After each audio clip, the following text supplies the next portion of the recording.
Saya di sana sendiri. Saya tidur, tiba-tiba lampu kedip-kedip sendiri kan. Cepret, cepret, cepret, cepret. Lalu tiba-tiba ada tempat tidur jalan sendiri. Ada suara nangis kan. Pas saya geserin, set, lagi gini aja nih, lagi duduk, gitu.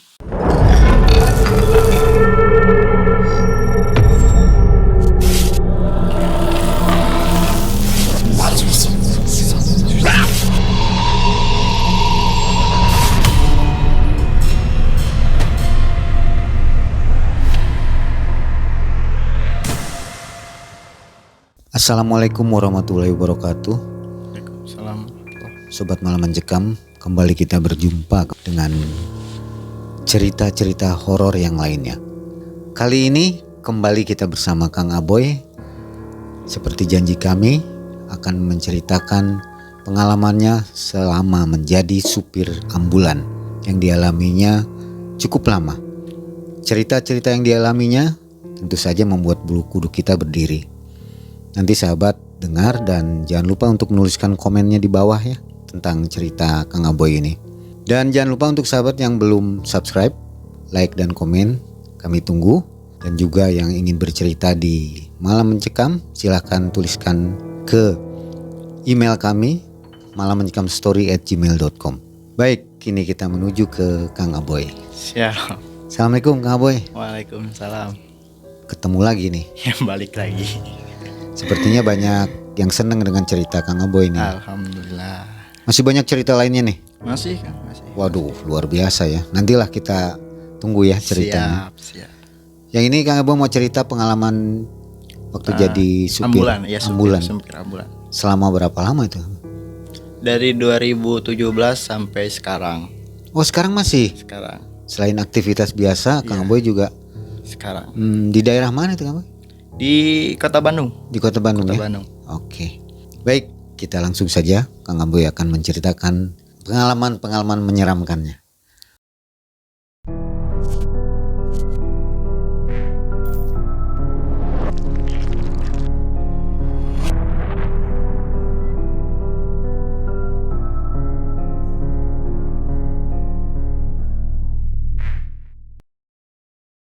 Ya, assalamualaikum warahmatullahi wabarakatuh.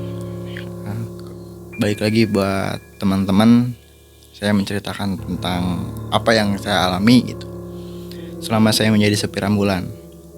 Jadi awal mulanya saya jadi supir ambulan tuh saya mencari timbal baliknya gitu. Kenapa saya pengen jadi supir ambulan? Karena pada saat itu kondisinya sangat sulit. Jadi pas awal mulanya itu istri saya mau melahirkan. Saya bingung nih, mau cari kemana gitu kan, mobil gak ada pada saat jam 3 subuh. Nah, saya nyari, di lintas pikiran saya tiba-tiba, wah ada mobil nih, mobil ambulan. Saya telepon teman saya minta tolong jam 3 subuh, ternyata dia ready. Oke, langsung ditangani, langsung ya alhamdulillah dengan mudahnya gitu kan. Pada saat itu langsung saya mikir, kenapa saya gak jadi supir ambulan nih. Otomatis orang lain pun bakal merasakan seperti saya gitu kan. Saya dulu cita-citanya tuh pengen jadi tentara kan. Nah, karena tentara tidak jadi, menjadi berbakti untuk negara pun tidak jadi gitu kan. Saya mikir, berbakti kepada negara pun bukan hanya untuk menjadi aparat negara, tapi dengan cara kita berbakti, dengan cara kita menolong sesama, itu juga sama halnya dengan kita berbakti kepada negara. Nah, langsung lah saya tanya-tanya. Awalnya saya belum bisa sama sekali belajar mobil, tapi saya dengan tekad yang kuat, saya belajar mobil dengan walaupun nabrak-nabrak atau gimana, saya belajar. Dalam 3 hari itu saya bisa. Nah, udah gitu saya langsung memberanikan, saya siap menjadi supir ambulan. Yang bener nih, kata teman saya. Ya, saya siap. Jadi supir ambulan tuh harus ready 24 jam, boy. Oh, siap, tenang. Oke. Nah, langsung tiba-tiba teman menawarkan nih, boy, ada pasien. pasien. Iya, kamu yang siap menangani. Saya langsung ke TKP. Ternyata pasiennya itu sudah tidak bernyawa gitu. Saya kaget dan saya bingung. Saya harus melakukan hal apa gitu kan sebagai supir ambulan ini. Apa yang harus pertama kali saya lakukan gitu untuk membawa jenazah tersebut ke pemakaman. Saya langsung telepon teman saya, "Bro, kayak gimana nih? Apa yang saya harus lakukan?" gitu. Yaudah, buka aja bak belakang, pintu belakang, keluarin kasur kasur darurat lah ya, kayak keranda lagi tapi bukan keranda, kayak tandu. Saya keluarkan, "Bro, kalau sendiri saya nggak bisa." "Ya gimana caranya, kamu harus bisa. Ini tantangan kamu." Kalau ibaratin kalau dalam kerja itu saya dites lah ya, gimana saya cara menangani pasien gitu. Walaupun posisi itu di saat itu saya sendiri gitu. Saya bingung gitu kan. Saya minta tolong kepada warga, "Pak, tolong angkat almarhum ini, tolong angkat jenazah ini ke stretcher ini." Banyak yang menolak karena udah merinding juga nih. Udah mulai merinding nih. Almarhum ini, jenazah ini banyak ilmu yang belum dia buang. Almarhum ini adalah tahun 75. Nah, dia tuh lansia terlantar. Jadi memiliki ilmu yang begitu dahsyatnya. Pas saya telusuri, saya cari di setiap sudut rumahnya, setiap lemarinya, saya menemukan satu botol kecil yang isinya darah kering. Ternyata itu darah kelelawar. Dan di situ pun ada kelelawarnya. Di lemari di bawah, ada di dalam lemari itu, di bawah baju ada lacik kecil. Di dalamnya ada peti. Nah, di situ tuh ada botol kecil. Lalu ada kris kecil juga. Kang Aboy, waktu tahu jenazah, sejarahnya jenazah, diizinkan oleh keluarganya untuk melihat-lihat atau gimana? Jadi kondisi diri rumah tersebut itu disebut katakanlah lansia terlantar, Kang. Lansia terlantar, jadi ibaratin seperti ini. Burung tiap pagi dikeluarkan, dijemur, mau hujan kehujanan, mau panas kepanasan, dan sore harinya setelah mau menjelang malam lalu dimasukkan lagi. Jadi seperti itu oleh warga yang dikatakan peduli lah. Karena saya juga satgas juga ya, otomatis itu kewajiban saya gitu kan. Langsung saya mencari, ternyata saya menemukan yang tadi, jimat-jimatan lah ya. Nah, langsung saya bertanya kepada Ustadz, ini saya harus apakan gitu. Pas saya lihatkan barangnya, dia berkata, "Astagfirullah, punya siapa ini? Punya kamu?" "Oh bukan, punya bapak tersebut yang sudah menjadi almarhum. Saya harus apakan?" "Bakar." Otomatis apapun yang kata Ustadz lakukan menurut saya benar. Saya memberanikan diri untuk membakar. Saya mencari tong besi, lalu saya bakar. Bup. Langsung ada kayak percikan. Dan tiba-tiba ada banyak yang bercerita ke saya, banyak yang ngomong gitu kan ke saya, "Kok hawanya jadi beda sih?" Dan badan saya pun terasa panas gitu.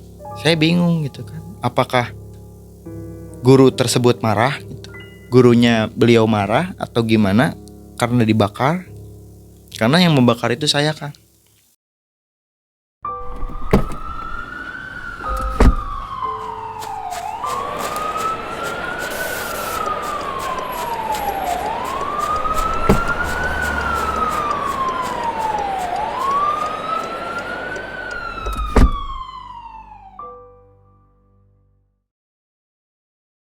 Kejadiannya setelah jenazah dikuburkan? Masih belum. Sebelum. Jadi saya acuhkan dulu gitu, saya diamkan dulu. Karena saya mencari, kata warga kan ini lansia terlantar, jenazah itu masih di rumah duka. Walaupun sudah meninggal, dia tetap ada sendiri aja di sana gitu. Dengar kata cerita warga itu, dia duduk di kursi roda itu selama 3 tahun. Yang saya katakan seperti burung. Nah, lalu saya bertanya kepada pihak RT, Ya sudah, kuburkan saja. Nanti kita obrolkan setelah dikuburkan. Oke. Dan setelah dikuburkan, banyak hal mistis yang terjadi kepada saya gitu. Tiba-tiba keranda di mobil tuh sangat berat. Jadi setiap beres menangani pasien itu harus dibersihkan kan. Pas saya angkat keluar tuh beratnya tuh seperti kita membawa 3 orang. Berat sama sekali. Biasanya tinggal geser aja keluar. Ini berat sama sekali, berat. Ada yang ngomong hati-hati kenapa? Katakan. Saya bingung juga, kok hati-hati. Ya biarinlah, saya inisiatif cuci aja di dalam gitu kan. Tiba-tiba di dalam pun si airnya tuh bau, karena ya almarhum tersebut emang bau busuk. Karena 3 tahun di dalam kursi roda dan si kulitnya tuh udah nyatu sama kursi roda tersebut. Nah, lalu ada lagi pasien berikutnya. Saya belum beres sama sekali membereskan semuanya. Tiba-tiba saya ada panggilan lagi. Di mana pasiennya? Ada di rumahnya. Oh, ternyata belum meninggal. Saya pergi ke pasien yang kedua. Oh, ini masih kritis. Dia jadi sama posisinya lansia terlantar juga, Kang. Lalu saya datang ke rumah, ke TKP. Dia terbakar setengah badan. Kondisinya dia terbaring di tempat tidur yang sudah tidak layak pakai. Dan dulu kan kalau misalkan tempat tidur, kalau sekarang kan spring bed yang berbusa. Kalau dulu kan masih kapuk. Jadi ada warga yang sangat pro terhadap sosial. Dia inisiatif membelikan bat nyamuk dibakar karena emang ingin membantu gitu ya. Tapi dengan tidak tahu caranya. Biasanya kan di bat nyamuk itu ada besi gitu ya. Ini enggak, cuman kertas dilipat-lipat, langsung di atasnya tuh bat nyamuk. Pas disimpan di kasur tersebut, otomatis terbakar. Oh, ini masih kritis. Saya bawa ke rumah sakit yang ada di kota Bandung. Saya datang ke sana tuh langsung dilarikan ke ICU. Ternyata di dalam tubuhnya tuh emang pertama harus sudah dioperasi karena si ususnya tuh sudah usus buntu, lalu ginjalnya tuh sudah ada bukan kelainan, maksudnya sudah ada penyakitnya lah. Saya bawa ke sana, otomatis saya yang bertanggung jawab kan, karena ini lansia terlantar juga. Saya datang ke sana, saya tungguin, dan di sana pun di ICU itu kan di lantai 4 di rumah sakit tuh. Saya di sana sendiri. Saya tidur. Tiba-tiba lampu kedip-kedip sendiri, Kang. Cepret. Lalu tiba-tiba ada tempat tidur jalan sendiri di atas tuh. Saya tidur bukan di ruang tunggu, di pas pintu di sebelahnya ada tempat duduk di depan tuh. Saya tidur aja. Karena ya sambil nungguin operasi juga kan. Di ruang ICU itu tiba-tiba ada ya kertak suara roda kursi tempat tidur yang roda itu jalan sendiri. Saya bingung, wah mungkin ini yang jahil, tapi kok nggak ada orang sama sekali. Terus tiba-tiba lift ada yang mencet-mencet. Kok gini, saya mau kabur, kasihan juga pasiennya kan. Tiba-tiba ada yang keluar, pintu ngebuka. Keluar aja suster dengan Bapak Boy. Ya, saya. Silahkan bereskan administrasinya, biasa kan.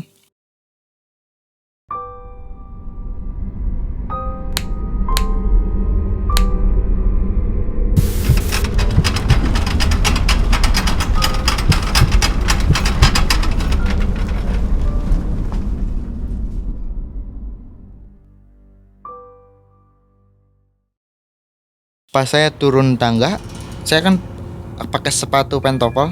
Di belakang saya itu ada yang mengikuti juga.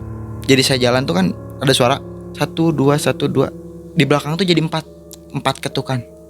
Tak tak. Saya lihat ke belakang, gak ada. Tapi pas saya balik lagi ke depan, saya mau teriak gak bisa. Jadi badan saya tuh langsung terpaku, kaku gitu kan. Karena kaget iya, posisi di rumah sakit takut juga gitu kan. Di dalam hati saya cuman bisa mengucap Astagfirullah, ya Allah, subhanallah. Wujudnya tidak melihat ke saya, membelakangi saya. Jadi biasa suster pakai cempol, pakai baju putih, pakai rok, pakai sepatunya sepatu heels. Biasanya kalau jalan tuh ada ketukannya. Ada 30 menit saya diem. Dokter datang dari bawah, ngelihat saya diem, baru hilang itu. Si susternya tetap pada posisi diam juga. Terpaku diem, nunduk, cuma membelakangi saya. Jadi tampak belakangnya. Setelah datang dokter, langsung aja badan saya tuh tiba-tiba sudah lemas karena shock juga kan. Saya langsung lari ke bawah. Langsung saya lari ke mobil. Tiba-tiba ada mobil, sirene tuh hidup mobil. Jadi sirene tuh kan ada 2 tipe. Kalau misalkan yang meninggal itu sirenenya santai, gitu. Kalau misalkan yang darurat yang gitu. Nah tiba-tiba ini mobil sirene yang nadanya darurat. Gak selang berapa lama saya dapat telepon, bapak ini sudah meninggal. Shock dong saya. Baru juga dioperasi, mungkin karena operasi gagal gitu kan, atau gimana saya gak tahu. Saya langsung lari ke atas lagi. Datang, saya pakai baju safety, masuk ke dalam. Bapak itu udah tertutup, sudah beres semua udah.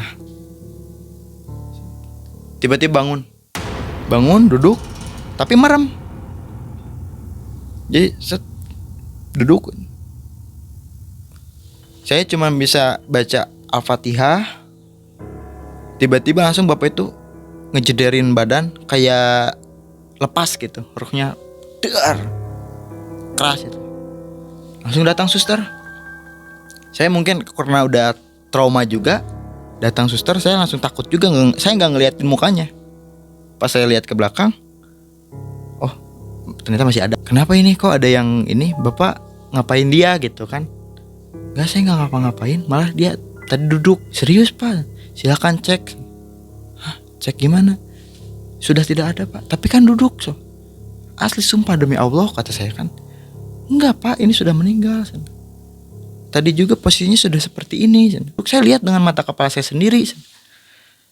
Wah, saya udah nggak percaya sama suster tersebut. Saya lari keluar, saya nelpon ke teman saya, tolong saya sudah nggak sanggup buat sendiri.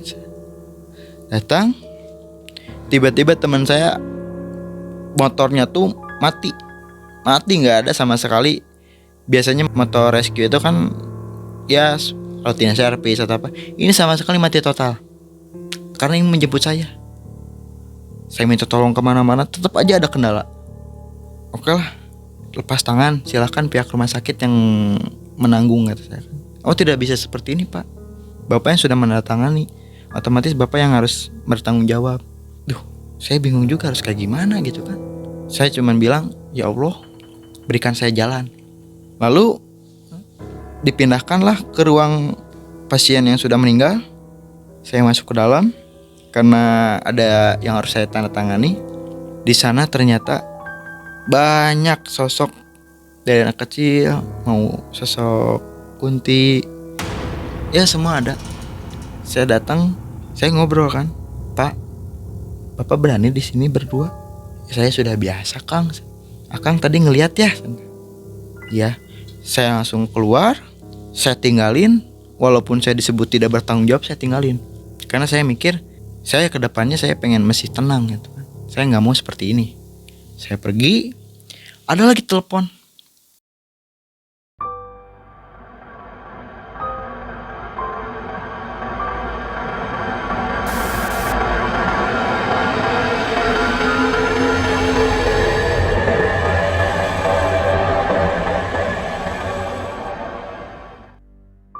Ada yang meninggal.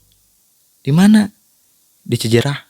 Pergi saya langsung ke Cijerah. 1,5 jam dari rumah sakit yang ada di kota Bandung ke Cijerah. Saya datang. Mungkin karena saya trauma juga, saya kaget juga. Saya nanya. Biasanya kan langsung, Pak ini ada yang meninggal, silakan bawa. Saya enggak. Ini meninggalnya karena apa? Emang gak sopan sih nanya seperti itu gitu kan. ke saudaranya, karena ini bukan pasien terlantar, karena masih ada saudaranya. Saya nanya, ini mah sakit pak, biasa. Kenapa? Jantung. Oh aman lah ya. Dikuburnya di mana? Di Garut pak, di Leles. Waduh, teleponnya motor udah hidup? Belum. Rusman, motor udah hidup? Belum. Waduh kata saya. Saudaranya ada yang mendampingi? Ada pak, paling sendiri. Soalnya di sini juga harus ya persiapan buat manggil-manggil saudara, terus persiapan buat yang lainnya. Oh, orang tua ya kata saya yang mendampingi. Soalnya kalau misalkan anak muda kan bingung juga kalau misalkan ada apa-apa gitu. Oh iya, saya pamannya. Saya pergi ke sana. Di perjalanan itu banyak juga kendalanya. Tiba-tiba ban bocor, sedangkan mobil itu baru diganti bannya. Terus tiba-tiba aki soak, datanglah satu ambulan. Ya namanya di jalan kan ada aja gitu kan. Sama ambulan dia menepi. Kunaon Kang? Iya tiba-tiba aki soak. Coba ditembak katanya kan. Dicas, hidup. Tapi mobil yang tersebut yang mati. Diganti. Bisalah hidup dua-duanya. Pergi pas di Nagrek itu saya ngelihat kunti merah nyebrang dan saya pun hampir tabrakan. Jadi karena kagetnya juga, jadi saya langsung banting setir. Di depan ada kontainer. Untung saya refleks, saya ke kiriin lagi karena itu posisi saya baru bisa gitu kan. Belum selancar sejago supir ambulan yang lainnya gitu kan. Ngopi lah dulu saya tuh. Karena biasa biar shock terapinya agak terlalu ini gitu kan. Saya ngobrol sama tukang warung. Di sini horor ya? Horor kenapa Kang? Saya ngelihat kunti merah. Oh itu mah udah biasa, sana di tengah jalan ya.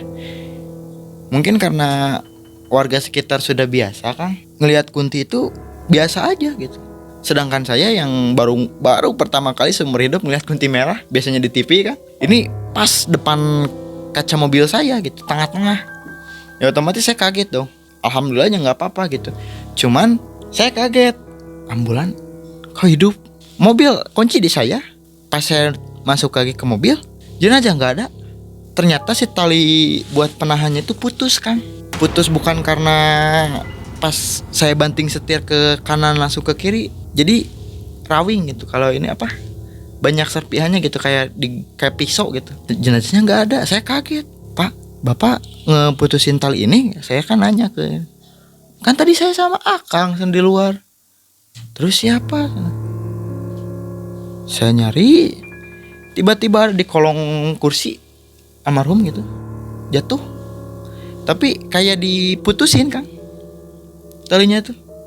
Saya mikir, posisi seperti ini ditaliin gitu kan, kok bisa gitu kan? Kang, gimana ya? Pulang lagi kata saya. Kang udah tanggung, bentar lagi udah sampai. Ya udah Akang berani? Ya berani. Ya udah ayo atuh. Ambil baca doa sama dia kan, pindahin. Saya bingung harus kayak gimana naliginya. Soalnya kalau misalkan nggak ini, gelandang gelinding. Saya sobekin baju saya, kan double tuh pakai meja. Saya sobekin baju saya bikin tali ngedadak. Pas nyampe kota Garut, saya turun ke bawah, tiba-tiba remblong. Tapi pas nyampe gang buat arah masuknya ke kuburan keluarganya itu, ada lagi remnya.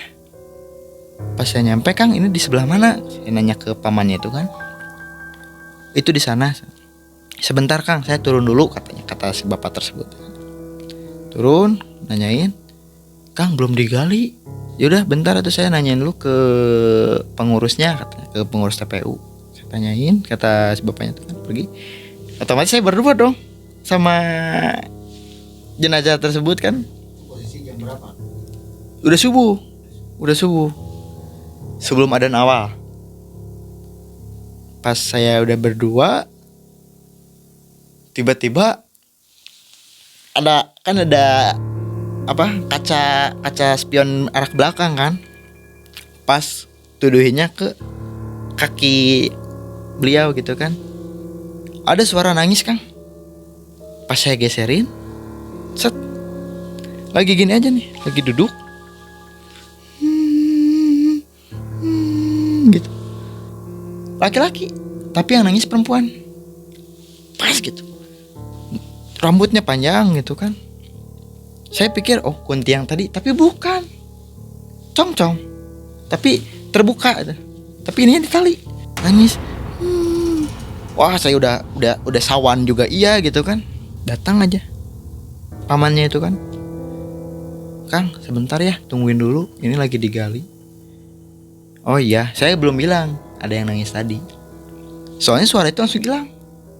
Takutnya pas saya bilang, Kang ada yang nangis, kesinggung karena masih saudaranya gitu kan. Takutnya, oh kamu gimana. Saya diam aja ya dengan takut ada lagi gitu kan. Saya pengen kencing. Di sana tuh nggak ada kamar mandi darurat lah ya. Adalah pohon pisang. Saya nggak ngomong punten, langsung aja. Di belakang ada yang kayak gitu. Pas kerasa. Naon sih gitu kan. Pas yang ketiga kalinya, pas ngeliat ke belakang nggak ada. Balik lagi ke mobil, akangnya tidur. Duh, gimana ya? Ada aja yang bawa pacul. Tok tok tok. Saya takut dong, karena emang itu udah tua. Gak dibukain sama saya. Saya ngebangunin dulu pamannya ini. Kang, ini udah. Oh, bukain aja itu si bapak yang ngegali. Oh, dikira siapa gitu kan. Saya udah pikiran saya udah kemana-mana. Ayo Kang, angkat berdua. Hah, angkat berdua. Ya, angkat. Biasanya kan ada ustadz, ada apa.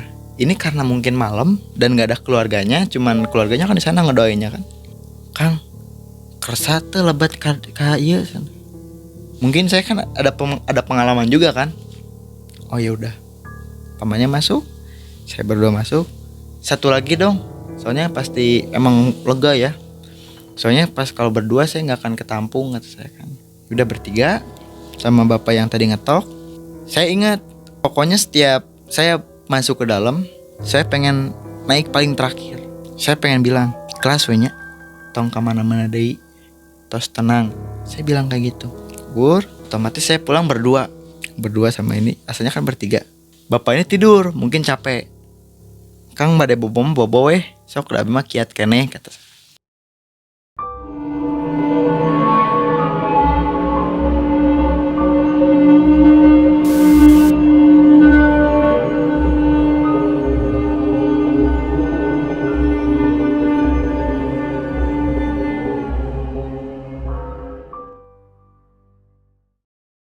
Di perjalanan itu yang nangis semakin kencang Kang.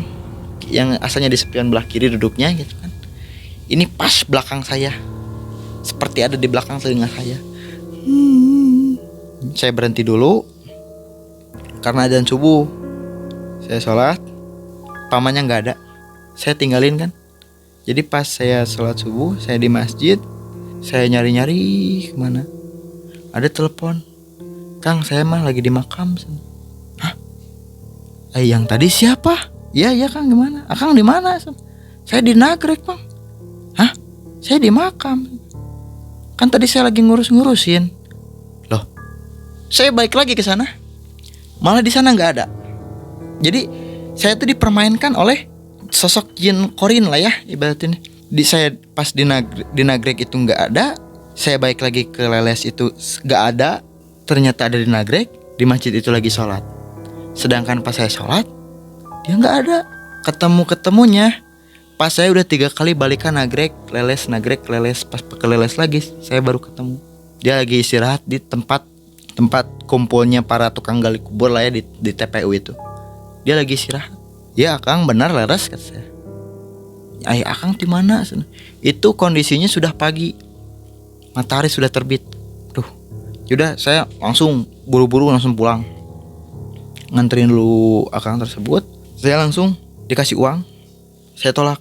Udah cukup kata saya. Enggak usah. Kenapa Kang? Udah gak apa-apa, ini kan udah capek kata. Enggak apa-apa, saya ikhlas kata saya. Saya pulang. Saya istirahat. Sepi tuh orderan sepi. Gak, sama sekali gak ada. Bahkan saya yang bertanya, bro ada orderan gak nih? Saya bosan nih diam di rumah. Yaudah bentar saya cariin dulu. Oh ada nih, tapi jauh. Di mana? Jakarta. Kondisi saya kan orang Bandung kan saya. Wilayah saya buat kota Bandung. Katanya pengen pasien. Oh yaudah deh, ayo. Tapi saya pengen ada duaan kan, sama yang benar-benar lah gitu, yang udah pengalaman kata saya. Ya udah ayo kata saya, carilah teman. Kamu mau? Nanti adalah duit dari saya. Saya rela ngeluarin uang karena saya agak trauma juga, tapi saya pengen gitu. Pergilah saya ke Jakarta, di Cempaka Putih. Ternyata di sana tuh ternyata gak ada sama sekali orang yang sakit atau yang meninggal. Tapi ke teman saya ada yang nelpon. Aduh, dikerjain lagi nih kata saya kan. Pergi lagi saya, balik lagi ke Bandung. Otomatis saya disebut rugi, ya rugi karena saya harus ngebayar teman saya karena nemenin saya. Tiba-tiba ada telepon lah masuk ke saya, langsung, tolong nganterin pasien ini. Di mana?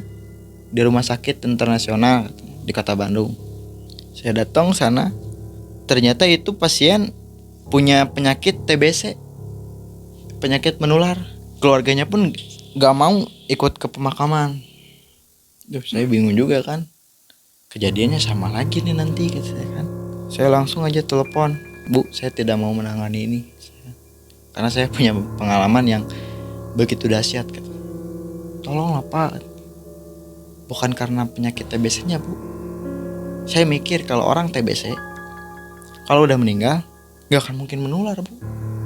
Tapi saya punya pengalaman yang begitu mustahil bagi ibu. Kalau saya ceritain, ibu pun pasti tidak percaya. Tolonglah Pak, saya siap ngeluarin berapa juga buat Bapak. Tapi Bapak tolong tanganin keluarga saya. Mungkin karena hati nurani saya kesentuh ya, karena tangisan ibu ini. Lillahi ta'ala lah. Yang penting saya bantu dulu. Saya kuburin di Gumuruh, di tepatnya di dekat Ibrahim Aji yang arah muka TSM. Saya kuburin di situ. Alhamdulillah belum ada kejadian. Cuman pas besoknya ada yang datang ke saya di dalam mimpi ya. Kang, saya belum meninggal. Maksudnya saya belum meninggal. Saya datang ke kuburan lagi. Ternyata kan banyak tuh anak kecil yang suka minta-minta. Kang, di sini ada yang nangis. Ada yang nangis. Jadi yang sakit TBC itu pemuda. Dia overdosis, dinyatakan meninggal. Tapi dia bilang belum meninggal. Minta tolong ke saya. Kang, ke pengurus TPU itu kan, tolong gali lagi. Saya minta persetujuan ke keluarganya. Bu, ini berkali-kali datang ke mimpi saya. Ini belum meninggal. Enggak Kak, udah meninggal. Serius Bu, saya udah berkali-kali Bu dimimpiin. Tuh ibu aja kayak gini nggak percaya. Ya udah pokoknya nggak mau tahu saya. Pokoknya harus digali dulu buat mempercayakan. Saya ingat kalau kata orang dulu, mimpi itu dalam 3 hari berturut-turut bakal ada malapetaka katanya kan. Saya agak percaya nggak percaya sih. Makanya saya datang ke kuburan itu. Saya minta tolong gali dulu Pak. Karena saya yang dihantuinya, bukan Bapak, bukan keluarganya. Karena saya yang bertanggung jawab. Oh iya, digali. Ternyata kain kapannya tuh basah, bagian kepalanya tuh basah. Seperti ya kalau kita nangis, kalau kita ketutupan otomatis basah kan. Ini seperti bekas nangis. Kata anak-anak yang di sana tuh, ini nangis gitu. Kuburan ini nangis. Kubur lagi aja Pak. Pas dipegang sama si bapaknya juga, udah nggak ada. Udah kosong aja nadinya, udah nggak ada. Mau dibalikin ke rumah sakit lagi, takutnya gimana kan. Pas besoknya nangis lagi. Ternyata kata tukang gali kubur tersebut, mungkin karena sudah biasa gitu ya menanganinya, ini minta didoain. Mungkin karena keluarganya emang emosi atau gimana, karena kan meninggalnya tuh secara overdosis narkoba gitu kan. Keluarganya nggak mendoakan. Sedangkan ini jenazah ini minta didoakan dan minta terakhir kalinya untuk didampingi. Sedangkan tadi saya bilang kan keluarganya sama sekali tidak mau. Ya mungkin karena latar belakangnya seperti itu, saya juga berpikiran, oh mungkin ini karena masalah waktu dia hidupnya gitu kan. Saya doakan, alhamdulillahnya hilang langsung, normal lagi. Gak ada lah pasien lagi kan, kosong lagi. Jadi pasiennya tuh sekalinya ada banyak, sekalinya gak ada kosong. Lagi ada acara HUT Kota Bandung, tiba-tiba si ambulan itu, si kerandanya tuh kayak dibuntang-banting kan. Ceder ceder ceder ceder. Dikira sound, karena soundnya keras otomatis ada getaran gitu kan. Saya ngelihat ternyata rusak, kayak diobrak-abrik. Gak ada sama sekali orang yang ngobrak-ngabrik. Lalu pas udah kejadian itu yang paling fatal itu, besoknya saya benarkan, mobil saya bawa. Pas saya lagi nongkrong sama teman-teman di mes, ada jendela malam-malam, sambil main gaple, stretcher itu ngelewat atas jendela, melayang, jembreng aja arah ke kaca, tapi kaca nggak pecah, cuman melayang doang. Nah setelah kejadian itu langsung saya aja, bro, saya mungkin gak akan terlalu ikut berbaur di ambulan ini, tapi saya siap. Oke lah, saya sempat vakum dulu tuh di 2017 tuh.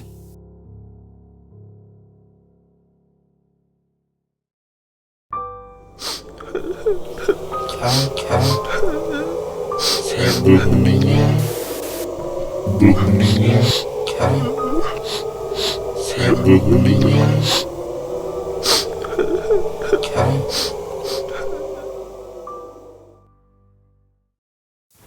...2017, 2018, 2019 saya sempat vakum dulu. Terpanggil lagi jiwa saya.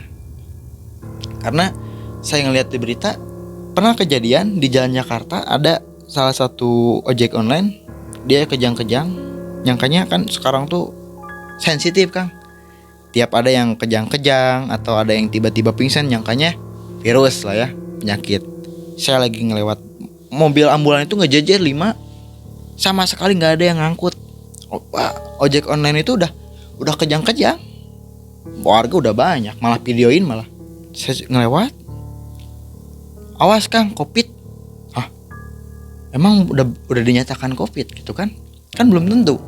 Langsung saya minjem mobil ke yang LSM itu kan, bro, minjem mobil dong, saya mau bawa ini ke rumah sakit.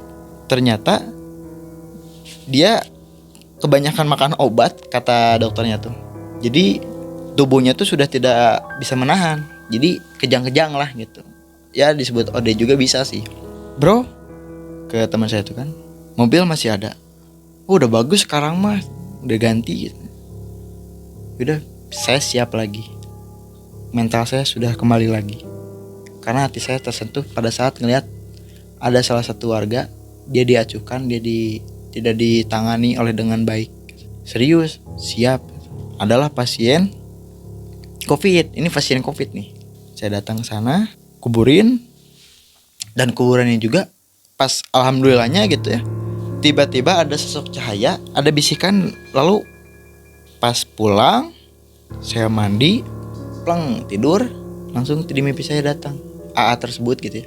Hatur nuhun Kang, tas ngamanusiakeun abdi. Otomatis saya langsung nangis Kang.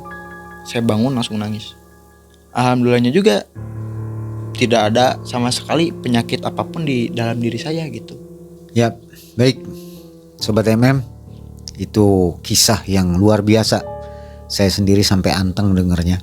Mudah-mudahan sobat mendengarnya dan menjadi terbuka matanya bahwa kemanusiaan itu lebih penting dari segalanya ya.